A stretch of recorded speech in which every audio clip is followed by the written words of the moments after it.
I really want to make my characters three-dimensional. I want to make them selfish sometimes. I want to make them manipulative sometimes, because that's the human condition. And if you're depicting real lives on camera, if you're showing all faces of a human experience, then they're no longer just a minority. It's not just a queer story, it's a human story. Hi, my name is Peter Canet, and I'm here with Joseph Amenta, the writer and director of the film Soft. Welcome, Joseph. Yeah, thanks for having me. So congratulations on this film. It's your first feature. It is. And I'm just curious, what about this story and these characters sort of did you want to explore in your first feature? Well, it's a micro-budget film, so it's a quite small resource pool, and it was really created out of a lot of hard work and blind hope and a bit of naivety. But it was really about revisiting childhood. I think for a lot of queer people, their childhood is muddled with repression or disassociation, and with this film, I wanted to revisit my own childhood, try to discover what that would look like if I wasn't resentful of being queer, but wanted to be a part of it. So that's really the root of the idea.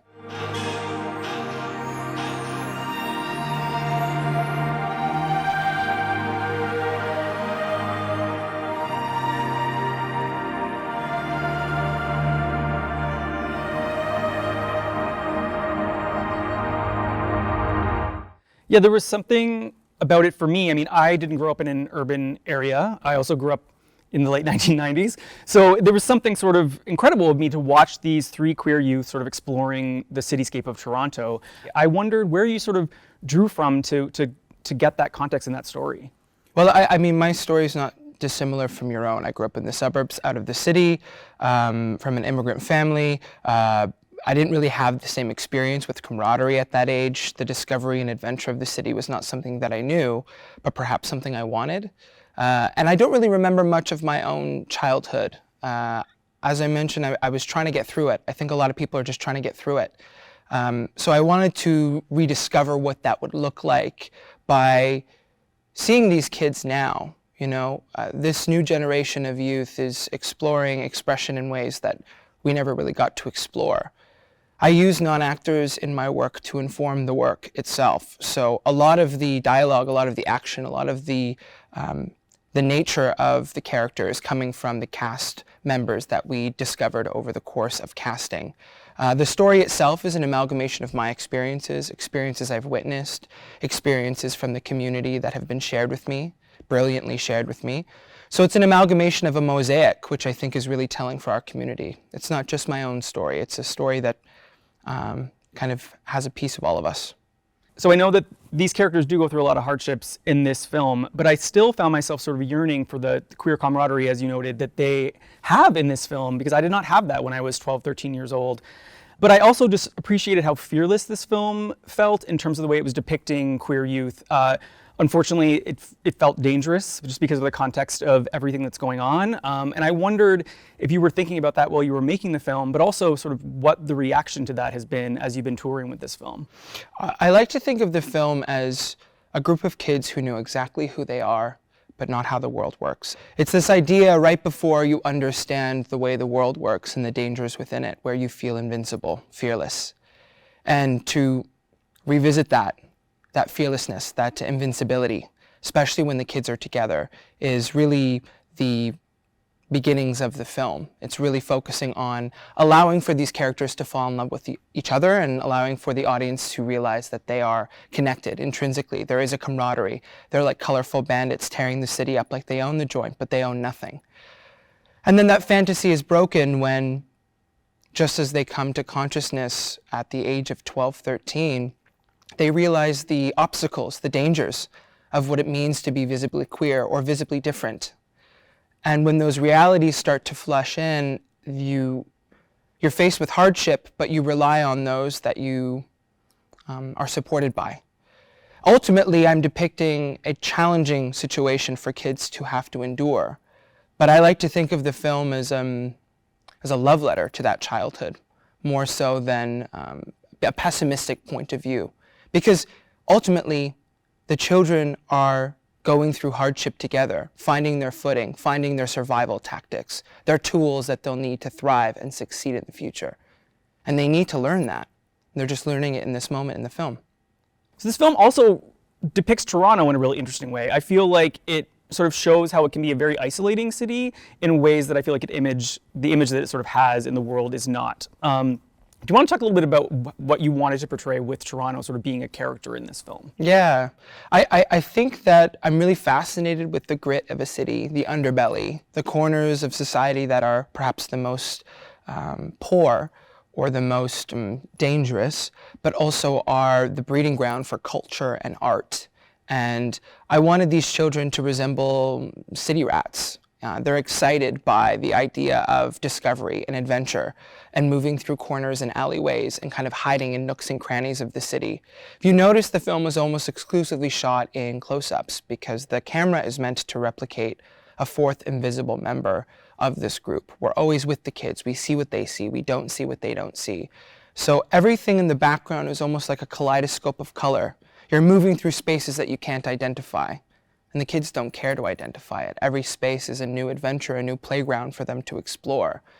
I love this city because it's where I found who I was. It was where I was able to express my dreams, my hopes, find people that I love and love me. So I have a lot of love for this city, but I think sometimes we can get lost in the noise of it because unlike the queer community, we don't always have the same cultural tradition. We come from different places, different ideas, and connecting can be challenging, which is why I think it's so beautiful to see kind of a rainbow of gender and racial expressions in the queer community thriving in Toronto. And you have been bringing sort of this story about that community in Toronto all around the world over the past couple of months, touring with the film. What has some of the reactions been to sort of your depiction, not just of Toronto, but also I'm curious, just because of the way people are talking lately, like of young queer kids? Yeah, I mean, I think the film can be polarizing. I think that the film can be a point of contention when you're discussing youth, the fragility of youth or the projected idea of innocence, because we're so disconnected from that as adults. We don't understand the way our minds were working at 12 years old. We don't understand the exploratory adventure and creativity that we had at that age. And I really learned that through making this film with these three beautiful kids that still haunt me. It's about giving them the credit of intelligence and perception. They know what they don't know. They are ready to discover things that adults around them have already been discovering. They need to equip themselves with tools to survive. And that transition can be hard for adults to watch. I think it can be really challenging as an adult to see a child who we want to protect, who we want to maintain that kind of blissful youth within. We can see them lose that innocence and it can be uncomfortable. But ultimately, again, I think that it's a necessary process, and I think it's actually quite beautiful in reiterating the fact that they stay friends throughout this process. I also think that the film can be seen as quite bombastic. I think queer artwork in general can be seen as bombastic, especially when it's taking place in a queer world, utilizing queer music, queer art forms. And that's always a more challenging conversation, because if we don't give weight to this type of work because it's perhaps noisy or in your face or unapologetic, then the point of the film can be missed. And that's when things get dangerous, I think. And do you feel a sense of camaraderie with the other queer filmmakers that you're sort of coming up with right now? Absolutely. I mean, Luis is one of my best friends, brilliant filmmaker. I think the challenge is not getting lumped together by the rest of the industry that doesn't understand the intricacies and nuances and the differences between our work. I think that can be a stifling idea when queer stories are just queer stories, and we're not seeing the nuances or kind of style differences between each of our own pieces of work. I really want to make my characters three-dimensional. I want to make them selfish sometimes. I want to make them manipulative sometimes, because that's the human condition. And if you're depicting real lives on camera, if you're showing all faces of a human experience, then they're no longer just a minority. It's not just a queer story, it's a human story. But anytime I see a queer story succeed, it makes my heart sing, for real. Yeah, I mean, I wonder about sort of like, obviously the mainstream is embracing, sort of mainstream festivals like TIFF obviously are embracing queer stories in a really big way, but having your film premiere in that context as opposed to sort of a queer specific context, you probably have experienced this film coming out both at big festivals that are meant for general audiences and also queer festivals that are meant for queer audiences. Do you notice a difference in the reaction between? Absolutely. Okay. Absolutely. I think that general audiences at big festivals, although they really enjoy the work and engage with the work, they're often quite shocked by it, or perhaps there's less of a tenderness, understanding that this is a hopeful story. I think that they are more likely to see it as something that these characters have to endure. When I show this to queer audiences, there's always a nostalgia that's not real for the audience members, a yearning to feel these memories that they never experienced themselves, but were able to witness on screen. You know, the film ends with dance, and I always like to think of it as a queer superpower, because throughout hardship and obstacles, what do? We come together and we dance.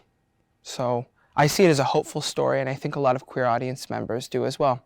Yeah, I definitely did, and I definitely felt that yearning that you just described, because I didn't live that youth, but I still was a youth. Yeah, you you know? feel a nostalgia for it. I mean, that's why I made the movie.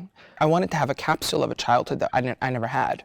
So to experience what it would be like to feel invincible, to not want to be quiet, to not want to distance myself from what I was at that age, to be with other people that thought and hoped the same way that I thought and hoped would be magical.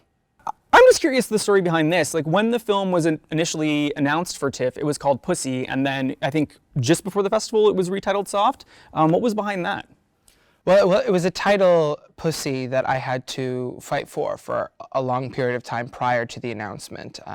You know, I had a lot of members of the team that were very cautious about that word being used in association with the film, especially given its subject matter with the kids. But if you watch the film, the word persists in so many different variations throughout the work. I mean, the kids are using this language, this derogatory version of the language, as it's been learned by them, like a muscle memory. And they don't realize that it's meant to oppress people like them. I mean, I'm sure you and I both have a troubled past with that word in our youth, and it being used to denote our weakness in feminine expression. But when you see the film, there are segments where the kids are expressing the most joy, where they're moving with ferocity and power and agency. And there are chants from the ballroom community that we recorded all around the world using this word. We didn't communicate with any of them, but they all gravitated towards this word. And as opposed to it being a form of weakness, it's like a fuel. It's a chant, like an empowering word that allows for these children to gain a power and reclaim something that the world tells them to be ashamed of. I think that the word is complicated, and a lot of people have a lot of different opinions about its usage, but ultimately the fear of the word comes from misogyny. And I think that homophobia, transphobia, and misogyny have a lot of things in common. So it was an unfortunate change that needed to be made, specifically because of the American market. I think Canada was more open to the idea, but in the American world that is quite a censored word. Yeah, I mean, I think about the show being called Here and Queer and the pushback we get just from the word queer. That's which wild. There's a war on now. Are you serious? From a lot of actually older gay men who feel Yes. that word was very derogatory or hateful to them. But for me, the word gay actually has a lot more of that feeling to me. I mean, the word pussy is used, if anyone knows the ballroom scene. If you've gone to a ball, that word is used. I mean, if you watched Paris is Burning. Yeah, the idea that black bodies that are told to only be masculine are moving in the most feminine way, as that word is being chanted as a form of empowerment, is like, that's the crutch of real queer culture. That is like the collision of culture and queerness, of racial liberation and queer expression. It's the biggest fuck you to society. Yeah. And I'm not in a position at this point in my career, I think, to make that change, but I wish I was. Well, I am almost certain that you will be at that point very soon. Thank you so much for being here with me today, Joseph. Please watch Soft. It is streaming now on Crave. Thanks, babe.